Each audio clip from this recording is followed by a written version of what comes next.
ಸಂಕ್ರಾಂತಿ ಹಬ್ಬ ಇರೋದ್ರ ಪ್ರಯುಕ್ತ ನಾನು ಹಾಲು ಕೀರನ್ನು ಮಾಡ್ತಾಯಿದ್ದೀನಿ. ಇದಕ್ಕೆ ಬೇಕಾಗಿರೋ ಸಾಮಾನುಗಳು ಅಕ್ಕಿ ಅಂದರೆ ಇದು 1 ಗಂಟೆ ನೆನೆಸಿಡಬೇಕು. ಮೊದಲು ನಾನು ನೆನೆಸಿಟ್ಟು ರೆಡಿ ಮಾಡಿ ಇಟ್ಕೊಂಡಿದ್ದೀನಿ. ಒಂದು ಬಟ್ಲು ಅಂದರೆ ಕಾಯಲ್ಲಿ ಅರ್ಧ ಹೋಳನ್ನು ಹಸಿ ಕಾಯಿ ತೊಗೊಂಡಿದ್ದೀನಿ. ಬೆಲ್ಲ, ಹಾಲು, ಗಸಗಸಿ, ಏಲಕ್ಕಿ, ಲವಂಗ ಮತ್ತು ಜಾಯಿಕಾಯಿ ತೊಗೊಂಡಿದ್ದೀನಿ.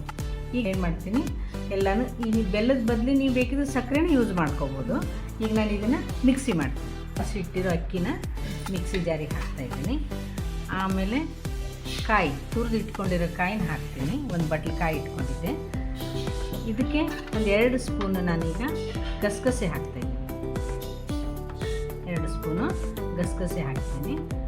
ಆಮೇಲೆ ಇದಕ್ಕೆ ಒಂದು 2 ಅಥವಾ 3 ಏಲಕ್ಕಿ, ಒಂದು 4 ಲವಂಗ.